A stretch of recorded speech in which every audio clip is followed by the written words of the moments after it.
नमस्कार फ्रेंड्स, चलतु आज घरे पड़ी रही किसी सुखिला मक्का को लेकिन आमे गोटे टेस्टी आइटम बनइबा। तो देखिपे ये मक्का गुड़िक बहुत दिन धरी पड़ी रही सुखी जाकू आ तो सिझे खाइले टेस्ट लगनी से मुझे गोटे मिक्स जार रे भल भाव छड़े धोईकी रखीदे। गोटे कंचा लंका नहीं 4 ରୁ 5 पाखुड़ा मुझे रसुण नहीं सहित गोटे छोट पीस अदा खंडे नहीं गोटे टीस्पून मुझे जीरा गुंड नहीं आपन चाहिए जीरा गुंड ऐड करें। मु हाफ कप पानी देकी याको भल भाव ग्राइंड कर नहीं जोटा कि गोटे भल बैटर टे बनी जिवो।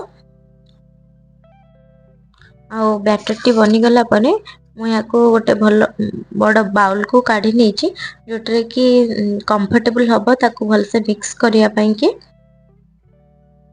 देखिपे बैटर टी जमती हमर पिठा आण हुए से टाइप रही। मुझे गोटे कटा पियाज नहीं आपन चाहिए अधिक पियाज ऐड करें। 2 टेबल स्पून बेसन ऐड कर दीजिए। 1 टेबल स्पून लुण देकी भल भाव मिक्स करेंगे पूरा भल से डीप फ्राए करेंगे।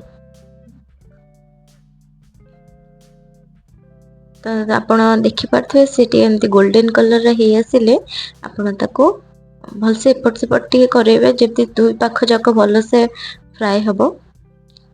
फ्राए हो गला परे आपण यहाँ को परसे दिंतु किसी गोटे चटपटा चटनी जमती पुदीना चटनी धनिया चटनी टमाटो केचप जहाँ सहित चाहिए आप खाईपारे। खाई आपड़ जनातु कि यहाँ केमती लगुच। मत तो यह बहुत ही टेस्ट लगे। मुझे फास्ट टाइम ट्राए करी।